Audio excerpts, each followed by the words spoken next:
Vi mennesker, vi lever på jorden. År for år, så er populationen steget. Vi er nu oppe på 7,3 milliarder mennesker. Med vores energiforbrug lige nu, så udleder vi en masse CO2 ud i atmosfæren, som så skaber en drivhuseffekt. Og det gør, at planeten bliver varmere, at temperaturen stiger. Det skulle man tro var en positiv ting, har vel blive varmere, men det er egentlig ikke sagen. Vi har valgt at fremvise et forsøg, som viser, hvad der vil ske, hvis noget hav med højt CO2-indhold bliver varmet op. Vi har taget 2 flasker. Den ene flaske med vand, som har et højt CO2-indhold, der har vi proppet en rød ballon på. Den anden flaske, der har vi proppet en gul ballon på, men det er havvand med lav CO2-indhold i. Så har vi så taget de her 2 flasker, varmet dem op, og så set, hvad reaktionerne vil være.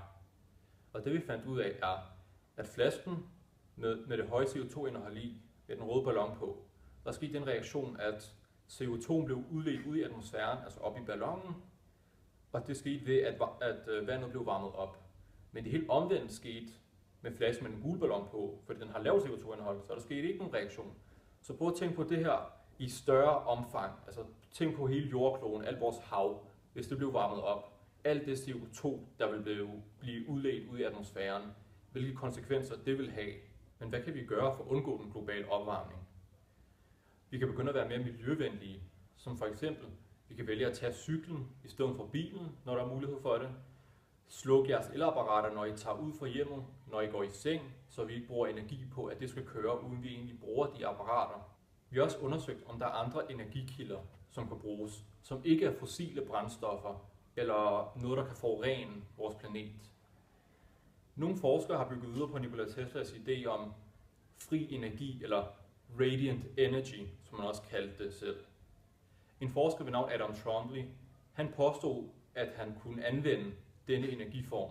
A modern-day inventor, Adam Trombley, was inspired by Tesla's work and by the possibilities of the torus.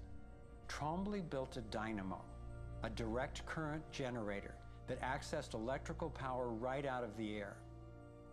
We were trying to demonstrate that by mimicking the magnetic field of a planet and rotating this device, we could actually create a dynamo that would work. And in fact, it did work, and it does work. So when we contemplate nature, when we contemplate Jupiter, or we contemplate a dynamo like the Earth rotating in space, we're basically talking about a magnet which is rotating in space. And the lines of flux of the magnet are pouring down and through in this toroidal pattern of the magnetic field. It's also expanding and contracting. It's breathing. It's taking in the energy of space literally and transforming it. Right here in this toroid, we have enough energy to transform the entire Earth. And that's not just a theoretical statement, it's literally true. Jeg regner ikke med, at dette klip er nok til at overbevise dig om, at den her maskine fungerer. Men jeg vil bede dig om selv gå ind og læse om det, og selv begynde at undersøge, om det egentlig er en mulighed. For hvis der er en mulighed, så vil det revolutionere hele verden, og hvordan vores verden er bygget op lige nu.